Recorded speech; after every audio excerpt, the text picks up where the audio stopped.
Hello, I'm Jenny Kovacs, my company's GiftWish, and I help you to speak out authentically to your world in your way.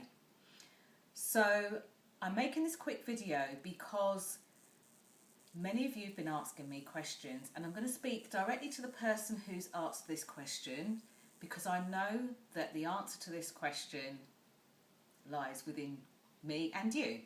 So many of you work in different environments. Some of you work on an individual basis, some of you are coaches, some of you are authors, some of you are aspiring wellness people.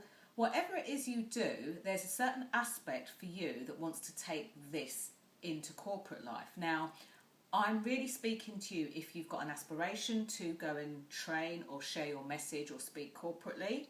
If you are already an employee, maybe you're a manager, maybe you're a director and you work corporately. Or it could be that it's something that you're looking to break into, or that you are already working in that environment. Now, the question I was asked was this: Jenny, how do I get people to take me seriously when I'm in this office environment, this corporate environment, and everybody's got their own agendas, their own thoughts, their own questions? How do I make myself become more visible in that arena? How do I do this when a majority of the people around me already know what they want and are very forthright with it? I want to feel like I am being taken seriously when I speak in a meeting. Okay, so that's how the question was asked to me, give or take a few words or phrases. Now, this is the interesting thing. In this environment, it's not about exactly what you say or how you say it, it's about what you do. Now, by that, I'm talking a little bit non-verbal body language, which I know that many of you have seen me share, and we have lots of fun and games with it. But here are a couple of things that might actually be jeopardising how seriously people are taking you, how credible people are taking you when you speak in this environment. So one of the things that you will need to display is a level of authority. And in order to display that level of authority, it will be very much about how you act. Now, in this environment, and I've seen it myself, I have a financial services background, and I worked in a particularly male-dominated environment for many years. What I've seen people do is want to express an opinion or an idea or a thought, and they kind of go into this stroppy kid phase. Now, is this you?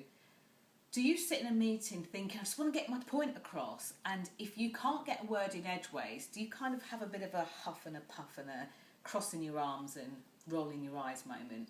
Because if you do, that non-verbally sends a bit of a childlike message out about you. And guess what?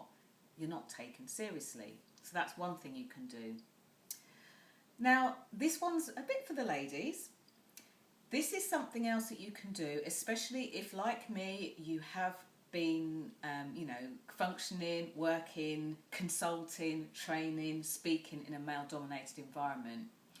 Now, men, when you sit, many of you sit with your legs open, your body spread, and quite wide open body language, it's fair to say. Now, for many women, we tend to do exactly the opposite. We'll keep our arms maybe crossed or close to our body, our legs will be crossed, and everything will be closer. So another great way of non-verbally giving that information is by opening up your body language. Now, I'm not suggesting that you sit with your legs open, if that's not what you want to do, but just grow your body language. So rather than sitting maybe with your hands together, your arms close to your body, just expand that body language and make sure that you have a really big space on the desk in front of you. If you want to give that non-verbal credibility and gravitas, make sure that you have that space and open it up around you. This, in a really strange but non-verbal way, shows that you're ready for business and increases your visibility. A bit like when you see animals in the back garden having a fight and how maybe they'll make themselves look a bit bigger. This is not about conflict, this is about you owning the space that you're in, and especially prevalent to many of the women that I coach privately and that I train with. So the third thing to do is when there is a lot of noise and a lot of volume is to alter the pitch of your voice, okay? I will go into this in more detail in another later video, but articulation of what you want to say, it's not the words, it's the tonality of your voice that's important. So for those of you that are trying to get the room to be quiet, and can you be quiet please, and your voice is going up, doesn't carry as much credibility as when you utter your statement, make a point, or if you ask everybody in the room to please be present. Do you notice how my voice went down? That's another great way of just asserting your credibility and your authority.